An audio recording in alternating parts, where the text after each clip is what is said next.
Basic fire and life safety ki matang da numit humni chupna chathagadaba training ama Manipur Fire Service ke headquarter da haukre. Training ase Ministry of Home Affairs, Government of India ke initiative makada Manipur Fire Service Department asinduna chathabane. Thauramadu RIMS ke Director Professor G. Sunil Kumar Sharma, Joint Secretary Home Dr. Mayangbam Veto, Health Services Manipur ke Director Dr. Chambo Gonmai, Fire Services ke Director L. Nabachandra Singh, State asige District Nipandagi lakpa tongan ba hospital amade nursing home singi doctor amade staff yankai humdoina saruki akhe. Thauramadu Fire Service ke Director L. Nabachandra Singh na training ase hospital employee singda Fire and Life Safety Management ningthi na khanghanna bagi pandam da pangthokpane.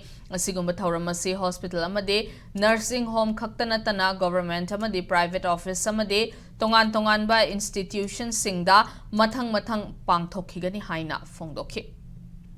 Ekoi khudingma khudongthiba si tambanga manate maheu langpok porsnu adegi natural gi oiba disaster boy siguma singda ekoi matham gi tholaktring aida ekoi section minasi loina na ekoi na tawgadaba singsu ekoi tawna bo khona minasi samna hairada hospital ma sare hairga su hospital gi laifam thokpa ekoi exits laifam thokpa ekoi ge vehicles la agal sangpham leitaba adegi magi setback na singba ji yeng dana adum bangsa sajanba adegi plan yaw daba adu masingsi ekoi khitang man nakan Tambirakanda, Equina, Nasipo, the Tengarakpada, Mahulang Pukito Doctor, Hospital, Mudahek, May Chalakumatam, the Adumisi Minagi, Kudung Tibasi, Ayamana Tokali, Maram di Kainabu Hospital, the Equia Sonana, and the Set Pangam, the Vanishing Mayam Lebanina.